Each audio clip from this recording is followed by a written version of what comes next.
How are you?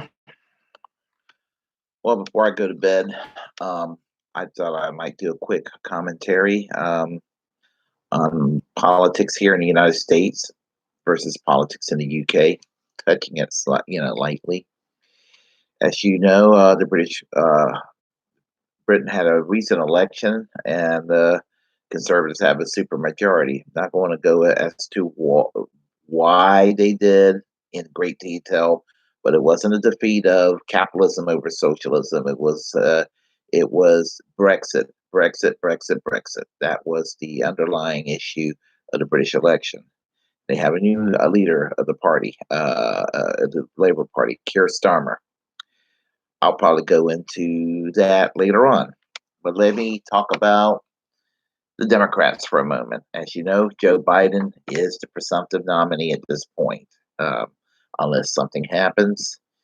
That's who the Democrats are stuck with in November, if we even have an election. But I keep hearing it from a lot of liberals, some well meaning and some silly, stand for nothing party hacks lecturing the left. You got nowhere to go. You want to get rid of Trump, you got to go and vote for Joe Biden. As if the Democratic Party was a left wing party. Suffice to say, in my view, it isn't. I mean, in the United States, it acts as a labor party of sorts, but it's really not. I mean, if you place the Democratic Party in the United States into Great Britain, there's probably a chunk of it that would be similar to ideologically to the British Labour Party. A good chunk of it will probably be kind of like the Liberal Democratic Party, and a sizable portion would be kind of like the British Conservative Party.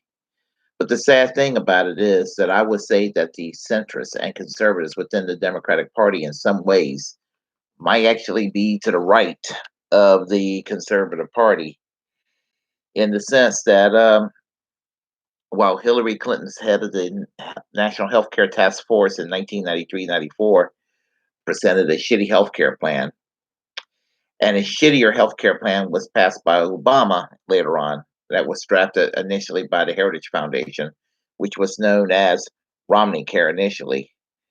What does that tell you when Margaret Thatcher, who was the worst prime minister Great Britain ever had, was more progressive during the heyday of her shitty years than Bill and Hillary Clinton and Barack Obama? That's the question I'd like for you to answer. It proves one thing: the Democratic Party in the United States is to the right of the British Conservative Party. Sad. Feel free to subscribe, good, bad, or indifferent, and share your thoughts.